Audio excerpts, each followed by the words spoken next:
Based in Canada and Jamaica, Gold Up Records, which has given us songs like these. So me a send off the barrel a morning. Right. Just relax and wait for scene. When you see your enemy, you pass them, last them. Now has a new hit in the space. The infectious dance track titled Bird. The label's founder is Ralph Vivet from France, who joins us right now, right here on our stage, to talk his journey in music and the new track.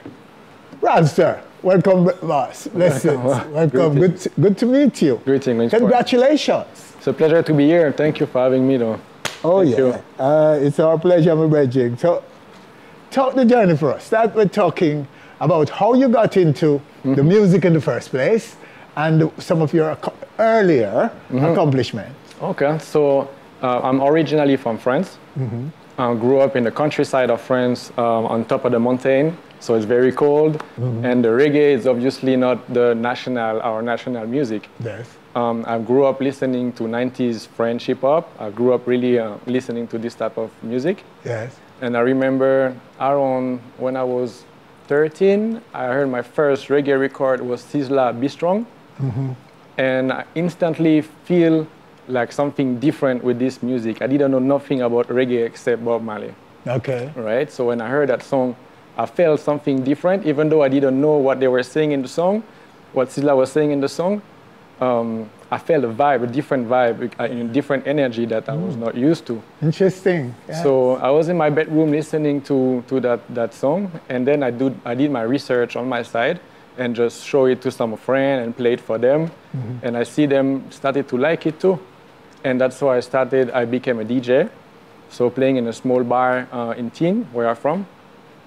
And then the small bar had another booking in a club, and then I started to travel in France to tour and playing music. So I was seeing like it was getting serious, and people really started to like what I was doing. And then I started to travel, learn about different culture. So I ended up touring in Australia for a year and a half and playing reggae everywhere on the beach, on a lot of different places. And then when my visa done, I went back to France, and I'm like, I want to see more of the world, you know, I'm hungry. I need to discover more of different culture. But I was playing more like reggae and robot-up, so the 90s, 80s back then, and then I moved to Canada. That's when really things started to change, because I was getting closer from the Jamaican culture, which we didn't have in France and neither in Australia. You know, we know about the music and stuff, but we never really go and meet people from Jamaica. Yeah, exactly. So you got into the Jamaican community in Canada. In Canada, in Montreal. In Montreal. Yeah, so that's when I remember when I went to a first dancehall party, I was like not shook, but I was like, oh, that's how it is now, you know. Yes. So instead of trying to play there, I just studied. You know, I went to a lot of different parties, see how they were doing. And I adapted my playlist too, because my playlist was just for like the 80s, 90s. So you had to update your playlist. I had to update all my laptop, my playlist and everything.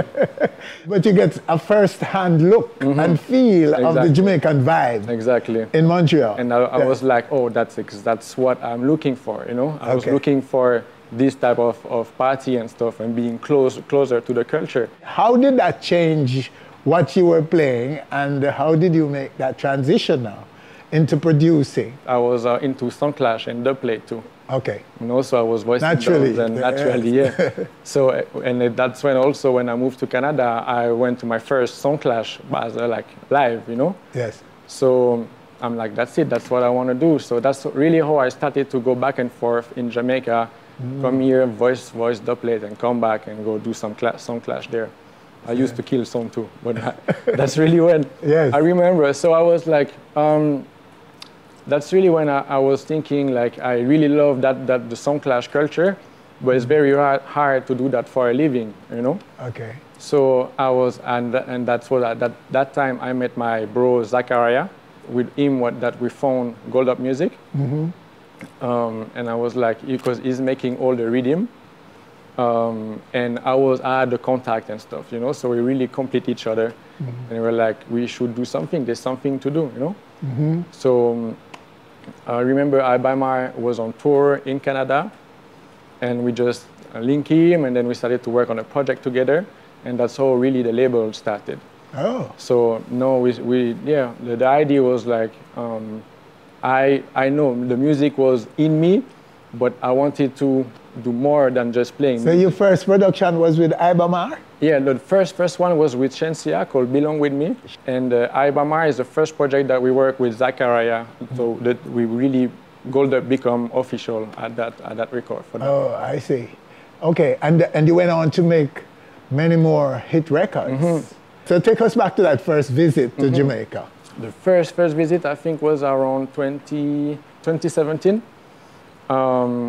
And that's it. Actually, I'm a person that I follow my dream, you know, and I follow where God wants to put me. And I would just, naturally, I had to come here, definitely. And so when you came, what grabbed you first? How did your perception coming in?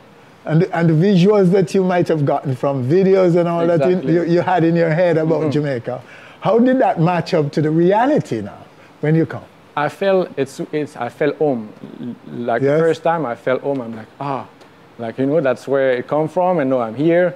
And I was like, I understood the culture before I was on the island because of, you know, the music that I was playing and everything. So I felt good. I felt home. I felt like that's where I belong, you know. So every time you step, you feel a natural connection to what you were exposed to. Yes. You're very successful with some of the new age dancehall artists. And some of us are calling that trap dancehall. Do you call it that? Is that what it is? I don't really call it trap dancehall. I don't like that term. It's just that it's a new genre. Yeah. Like it's a mix of different influence, of course. They use trap, they use also Afrobeat in that song. Everything is mixed up right now. Yes. They use different influence on that type, the new generation, let's say. So no, it's a good thing. I really like the energy and the talent. We cannot deny that. Like, they have amazing talent. It's just that I'm sure they're gonna find their own song again. You know, it's going up and down, and they have all the talent. The talent is here. We just need to find the song, you know, to really cross over Jamaica. So some say it's not connecting the new sound, the new age dancehall with markets like France and the traditional markets in Europe. That's the biggest problem right now with the new generation of dancehall, is that it stay in Jamaica, right? Yes. It's like people overseas, they cannot really relate to the song and the rhythm neither. So when you go party overseas, you hear 90s dancehall. You hear Afrobeat more and more right now. It really took over the world. So as a producer, my mission now is really to mix influence that are different type of influence on my music to be able to cross over now. Oh, I see what you mean. So it's true then that dancehall, as we now know, the new age is yet to get visa, so to speak. Correct. Okay, so this new record, what about it? So the record really happened naturally. We just build the rhythm, we link Lali the next day. We record the next day that we finish the rhythm, and we shoot the video the day after. So in really 3 days, the whole project was born. So we instantly felt like this is different. It's not something that we used to hear, and the fact that there's two different dance songs in one song. So Monster Boss with Lego the Bird and Patasken with Deep. Yes. So I have to big up, of course, Lali and the whole at Jungle too for that project, because every time we go at Jungle, like it's a good vibe, you know. We're really happy to see the people there, and the video was amazing too. Okay, let's take a little visit. Monster of a dance, everybody learning. Hey, Lego the Bird, Lego the Bird, Lego the Bird, Lego the Bird. All right, Lego the Bird. Oh, that's one of the tracks this gentleman here, Vive, has produced it, and it's a big success, right? Yeah, it's major. It feels good. It feels good. And the remix So we just dropped the remix last week. Yes. So it's with a Ghanaian duo. So they are twins called Dope Nation.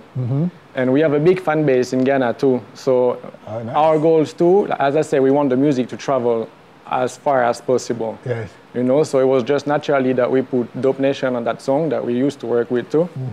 And no, the Lego the Bird have to go in Ghana for them to Lego the Bird there too. All right, and let's take a little piece of the remix now. Go Dope Nation, let's go. Lego the Bird, bye. Lego the Bird, bye. Lego the Bird, bye. Lego the Bird, the remix. Lali, wow. Respect, means sport. Yeah, man, no respect. We like it. We have to have the bird on our stage one day and let him go out here. We will bring them. We will bring. We don't want Lali and crew come deal with it. Definitely. One of these days, you know what I mean? We have the album too. We're working on the album right now. Okay. The first time I'm talking about it. Yes. So you can look forward for the album coming up this year. Okay. So what will it be about, and who may be on it? I can't really talk about it right now, but we have busy signals so far. Yes. We have Kelvin Boy from Ghana.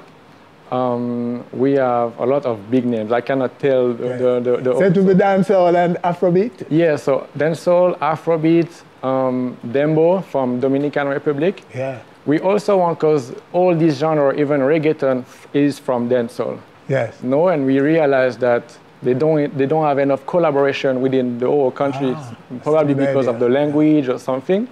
So the goal for the album is really to mix different influence and artists and have a whole package to, as I said, our goal is to make the music travel as far as possible. So you're going to bring all the dancehall variants. There's 90 dancehall in it. Into one album. In one album, yeah. Correct. Yes. That's a good idea. And we work with a distribution team. I need to big them up too, because they're doing a great job. Yeah. Evidence Music from Geneva. So they're the one we distribute our music, and they do an amazing job. So I have to big them up. Great. So more time you were on this in the street in Jamaica, getting a vibe and seeing like those scenes in the inner city and so on. Well, that's the first time a song, our production do so well. Or we had a couple songs like the Barrel song did very good last year. The Coyote, Me Nice, Me Not Drunk, and then we have a lot of different, we drop songs at least once a month. We have new music every month. Oh, nice. But yeah, when we finished that record with Lali, the fact that we put a lot of different influence on the rhythm and we have the dance going with it, we instantly know that it's different, you know? Okay. So it's something that we feel like we say, okay, I know this gonna do good, and we weren't wrong. See? So it feels good.